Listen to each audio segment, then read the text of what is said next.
Hello friends, स्वागत है आपके अपने यूट्यूब चैनल हिलोरा ब्लॉग्स पर। एक बार फिर से हम आज बागेश्वर के कपकोट क्षेत्र के कुछ घाटियों के बारे में आपको जानकारी देंगे।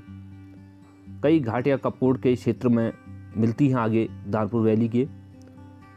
तो आज की इस वीडियो में, इस ब्लॉग में मैं आपको सबसे दुर्गम मानी जाने वाली और ख़तरनाक मानी जाने वाली दानपुर क्षेत्र के वैली, जहाँ पर बहुत ऊपर ऐसे सुंदर पर्वत आपको दिखेंगे, सुंदर पर्यटन स्थल दिखेंगे, लेकिन उस बीच का जो जनजीवन है वहाँ जाना कितना टफ है, किस तरीके से वहाँ पर जनजीवन लोग रहते हैं। आज के इस ब्लॉग में अधिकतर हमारी जो जर्नी रहेगी वो ऑन रोड रहेगी। ज़्यादा इंटरव्यूज़ आप नहीं देख पाएंगे, लेकिन हाँ, उस खतरनाक रास्ते पर चलना अपने आप में बड़ा जोखिम भरा कार्य है। यह है हरसिंगा बगड़ वाला क्षेत्र। ये जो क्षेत्र आपको दिखाएंगे आज हम, कपकोट से हरसिंगा बगड़, खार, बड़ेत, हरसिंगा बगड़, नौकुड़ी, यहाँ तक की मेरी यात्रा रहेगी। इस क्षेत्रों में कितने लैंडस्लाइड आए हैं और बरसात के टाइम पर यहाँ का जनजीवन बाहर से पूरी तरह से कट जाता है यहाँ।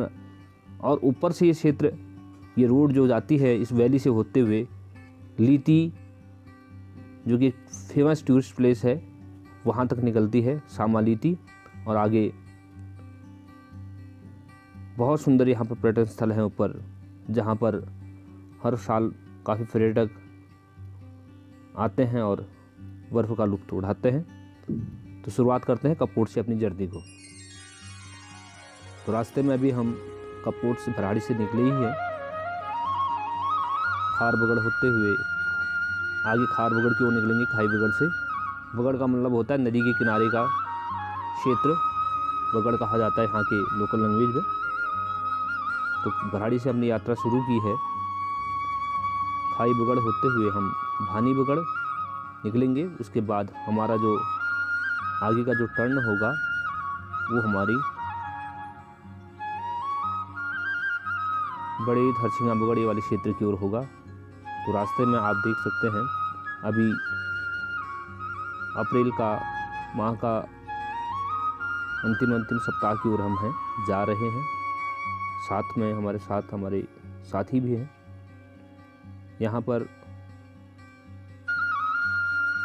आप अभी देख रहे होंगे चीड़ के जंगल हैं किनारों में और खड़ी पहाड़ियाँ हैं, सूखा सूखा रहता है। लेफ्ट साइड पर हमारी सरयू नदी बह रही है। विद फैमिली हमने आज प्लान बनाया था कि हम इस क्षेत्र को आज विजिट करेंगे। तो ये बीच में जो क्षेत्र आपको दिखा रहे हैं, ये भानी बगड़ इसको कहा जाता है। इसके उस और पीछे की ओर पवित्र नदी सरयू बहती है। तो ये भी हम पहुँचे हैं भानी। यहाँ पर आप पुराना देखेंगे एक मंदिर के साथ साथ पूरे पीछे जो गांव है, और यहाँ की पहाड़ी शैली में ऊपर इनके छतों में आप मकानों की छतों पर देखेंगे। यहाँ से अब जो हमारी जर्नी हो स्टार्ट होती है ऊपर खार की ओर। पहला गांव हमारा यहाँ खार पड़ेगा। क्यों फेमस है, आज हम क्यों जा रहे हैं, उसका मैंने एक सुना था कि यहाँ पर ये नदी आप खार की ओर से आ रही है और नीचे सरयू के साथ मिलेगी। अभी इसमें पानी बहुत कम है, बरसात में ये बड़ी तबाही लाता है नदी। यहाँ पर गंडक की एक पहाड़ी है। गंडक का पानी जो त्वचा रोग से संबंधित जो लोग होते हैं, उससे स्नान करने पर, उस पानी से स्नान करने पर उसके रोग समाप्त हो जाते हैं, यानी रोग कम हो जाते हैं। कई के इलाज, यहाँ पर इलाज के लिए लोग पानी ले जाते हैं। लेकिन आप देखेंगे यहाँ पर बहुत ज़्यादा जगह स्लाइड है, पूरा पहाड़ यहाँ पर कच्चे हैं और बीच बीच में कभी तेज़ बारिश होती है तो पहाड़ टूट करके रोड पे आ जाते हैं और यहाँ जनजीवन ठप पड़ जाता है। तो चारों ओर से इधर का रास्ता, जो ये रास्ता है मुख्य रूप से जो ज़िले को जोड़ता है, वो रास्ता बंद हो जाता है। तो उनको ऊपर सामा उल्टा जाना पड़ता है। ये देख रहे होंगे आप 2013 में जब केदारनाथ पे तबाही आई थी, उस वक्त बागेश्वर ज़िले में भी काफ़ी सड़कें नुकसान हुई थी। अब बीच बीच में यहाँ हर साल लैंडस्लाइड आते रहते हैं, फिर भी यहाँ लोग जान जोखिम में डाल करके यात्रा करते हैं। ये पूरा पहाड़ बंद था, यहाँ पहाड़ टूटने की वजह से हाल ही में खुला हुआ है। इसके नीचे एक नहर है, इस नहर का पानी कपकोट के ऐठान गांव की ओर जाता है। तो उसके लिए ह्यूम पाइप गवर्नमेंट की ओर से अभी इसके नीचे डालने की नदी, जो हमारी सड़क है जिस पर अभी हम हैं, इस सड़क के अंदर से डाल करके ऊपर से सड़क बनाई जा रही है।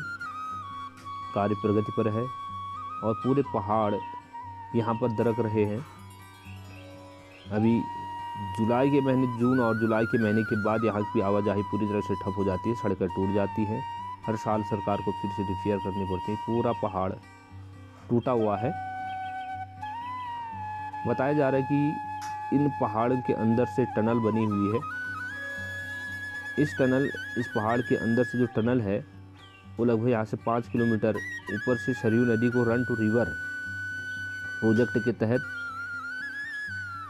सुरंग के अंदर से पानी नीचे, जहाँ से हमने अपनी यात्रा शुरू की थी, पिछली वीडियो में भी मैंने वो क्षेत्र दिखाया था, वहाँ बिजली पैदा होती है।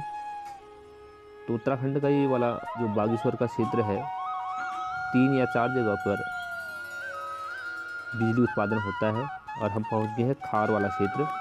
तो यहीं वो पानी जिसकी मैं बात कर रहा था, गंधक से युक्त वो पानी है। अब लास्ट में स्रोत की ओर भी ले चलेंगे, पहले हम ऊपर चलेंगे। यहाँ से जो ऊपर की पार्ट्स हैं वो बड़े डेंजरस हैं।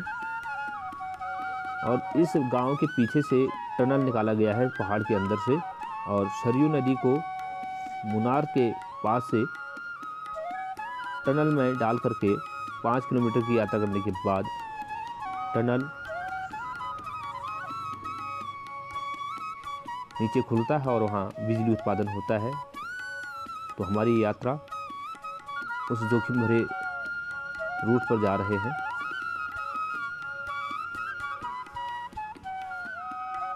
क्योंकि हम चाह रहे थे कि ये क्षेत्र आपको रूबरू कराएं। किसी निजी कारण से जा रहा था तो मैं सोचा कि आपके साथ जाते जाते वीडियो भी आपको दिखा लूँ यहाँ की।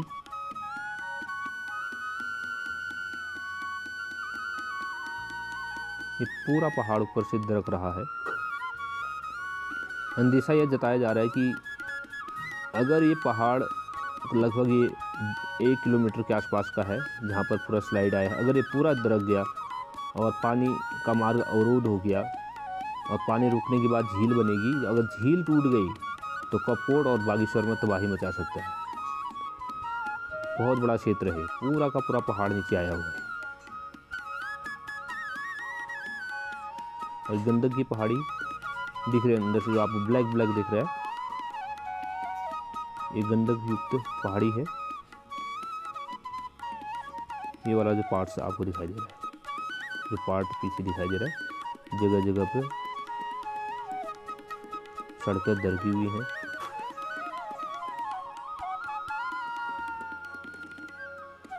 तो पूरी यात्रा लगभग हमने इस बार जो शूट किया है गाड़ी के अंदर से ही शूट किया है। और आगे खूबसूरत पर्यटक स्थल है इसके, वहाँ जाने के लिए 2 रास्ते हैं, शामा और जो लीती है, वहाँ जाने के लिए एक रास्ता तो ये है कि हम हरसिंगा मुगड़ होते हुए विनायक तक जाएं। एक दूसरा रास्ता है कपकोट से, जब हम भराड़ी आते हैं, भराड़ी से आगे निकलते हैं तो उस क्षेत्र में भी हरसाली होकर के हम जब निकलते हैं, हरसाली के ऊपर से झोपड़ा होते हुए शामा जाते हैं। तो यहाँ के गांव, यहाँ के बाशिंदे दूरस्थ क्षेत्र में रहते हैं। और बीच में जब पानी का स्रोत दिखा तो हम लोगों ने यहाँ के जो पानी है, क्योंकि पहाड़ों से छन करके आ रहा है साफ स्वच्छ पानी, तो अपनी प्यास बुझाई। फ्रेंड्स, हम अपने जो YouTube चैनल हमें है उसमें प्रकृति को ज़्यादा और यहाँ के जो काश्तकार हैं उनको आपके सामने रूबरू कराने का प्रयास है। यदि आपको ये मेरा प्रयास पसंद आ रहा हो तो प्लीज़ अपना लाइक ज़रूर करें, अपना कमेंट दें और साथ ही अगर नए हैं तो सब्सक्राइब ज़रूर करें।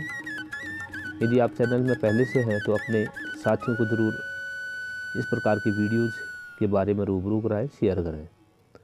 या आप देख रहे होंगे यहाँ के सूखी घास के जो ढेर होते हैं उनको लूट बोला जाता है लोकल लैंग्वेज में।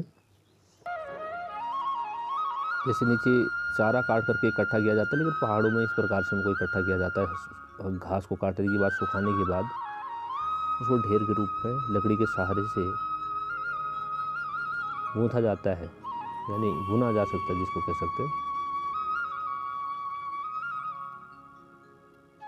यहाँ पर थोड़ा ये चीज़ें रहती पहाड़ों में, अगर सड़क आपकी चौड़ी कम है, खतरनाक है, तो दूसरी गाड़ी को आने के लिए पास दिया जाता है। लेकिन एक चीज़ आप ज़रूर देखेंगे पहाड़ों में, आपको जहाँ भी कहीं यात्रा कर रहे होंगे सड़क के किनारे आपको बिच्छू घास ज़रूर मिलेगा। कहीं ना कहीं बिच्छू घास आपको दिखने को मिल जाएगा, नेटल लीफ जिसे कहा जाता है। पहले लोग आयरन की कमी जब होती थी तो इस सब्जी का प्रयोग करते थे, इसके यानी जो बिच्छू घास है उसकी सब्जी बनाते थे। कंडाली भी कहा जाता है इसको, और यहाँ के लोकल लैंग्वेज में शिशूण कहा जाता है, शिशूण या शिशूण। बचपन में बच्चों को डराने के लिए अगर वो कहना ना माने तो शिशूण का डर दिखाया जाता था। यहाँ तक कि यहाँ के लोग, अब हम हरसिंगारगढ़ में पहुँच गए हैं, थोड़ा इसमें एक गांव की ओर हमारा विजिट था तो हम उस गांव की ओर ले चले हैं। नौकुड़ी में ये बड़ा सा अखरोट का पेड़ है, साथ में ये हिसालू। और अब हम लोग आगे बढ़े तो बीच में पॉली हाउस आया, मैं आपको दिखा दूँ। पॉली हाउस के अंदर पहाड़ी खीरा ककड़ी इन्होंने बीजा है, और ये पहाड़ के बीच से हम जब निकल रहे थे तो एक चीज़ यहाँ पर मुझे रास्ते में दिखा, निंगालू, रिंगाल जिसको बोलते हैं, रीड्स। इसके बर्तन बनाए जाते हैं, और जैसे यहाँ की मैट बनाए जाते हैं, चटाइयाँ जिसको बोलते हैं, मोहट बोला जाता है। और छोटी सी छोटी टोकरियाँ बनाई जाती हैं रोटी रखने के लिए, हॉटकेस टाइप के छोटी टोकरियाँ हैं। फूल तोड़ने के लिए छोटी टोकरियाँ, फ्रूट्स के लिए। तो ये अभी, हाँ, साथ में इसका आप देखेंगे ये है बिच्छू घास जिसकी मैं बात कर रहा था, कंडाली। इसके लगने के बाद शरीर में झंझनाहट रहती है, और बीच में आप देखेंगे इस प्रकार के पत्थर इन नदियों में आमतौर पर दिख जाते हैं, जो जैसे जीवाश्म रूप में दिखते हैं। लेकिन पानी इतना साफ, इतने दूर से आप पानी की तलहटी को देख सकते हैं। जबकि आज के समय में हमारे देश की अधिकतर नदियाँ जो है प्रदूषित हो चुकी है, तो यहाँ साफ पानी और गाँव में जोड़ने के लिए ब्रिज है। इतने दूर से आप देख सकते हैं कितना सुंदर पानी का जो दृश्य है, साफ स्वच्छ।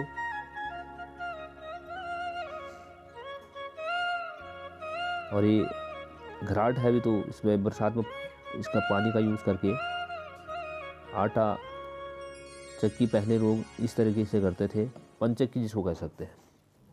अब हम पुनः वापस खार गांव की ओर जा रहे हैं।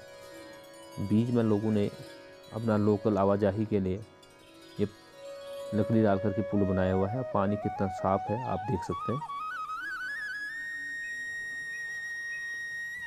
छोटे बच्चे साफ पानी को देख करके अपने आप को रोक नहीं पाए। अब उस गंदक युक्त पानी के पास की ओर हम बढ़ रहे हैं। रास्ते में थोड़ा लंगूर भी यहाँ भी हैं इतने ऊंचे क्षेत्रों में। मौसम आजकल जंगल आग लगे हैं चीड़ के, ये जो पानी यहाँ पर तो निकल ये रहा है है अभी ये कपकोट खार क्षेत्र में है।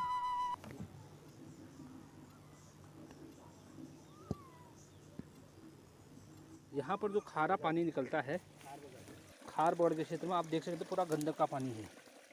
इसको हम आपको दिखाते हैं इस तरीके से। पानी का स्रोत अभी आपको सफ़ेद सफ़ेद दिख रहा होगा। लेकिन इसमें आप देखेंगे पानी तो साफ दिख रहा है, लेकिन इसका जो स्वाद है गंधक युक्त पानी है। इस वजह से इस क्षेत्र का नाम पड़ा है खारबगड़, खार। अब पूरा पानी आप देखेंगे गंधक की वजह से पानी सफ़ेद जैसा हो रहा है, ऐसे बह रहा है नीचे को गया। तो ये जो ऊपर की क्षेत्र है पूरा पहाड़ी, पूरा गंधक युक्त पहाड़ी है। इससे पहले मैंने वहाँ भी दिखाया था आपको आगे का क्षेत्र जहाँ से लैंडस्लाइड हुआ था।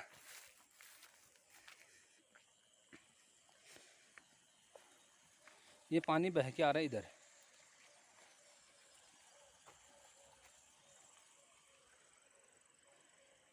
ये रहा उसका लैंडस्लाइड जोन। इससे पीछे की पूरी पहाड़ी करीब 1 किलोमीटर पूरा धंस चुका है ऊपर से। कभी भी एक बड़े हादसे का रूप ले सकता है। काफ़ी ग्रामीणी इसके नीचे हैं, बसे हुए हैं, और आगे भी गांव खार का है, और इसको यहाँ की क्षेत्रीय भाषा में रामबास बोलते हैं। इसके रेशे भी बनते हैं, इस रेशे से चटाइयाँ, रस्सियाँ ऐसी बनाई जाती हैं। और ये पूरा भी ऊपर का क्षेत्र आपको दिखाते हैं।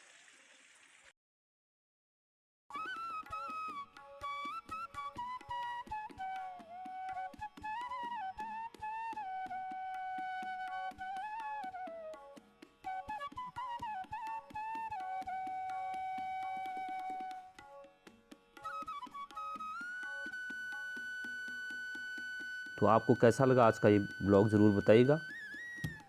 मिलते हैं कुछ इसी प्रकार के इन्फॉर्मेटिव सूचना के साथ जो आपको अट्रैक्ट करेगी।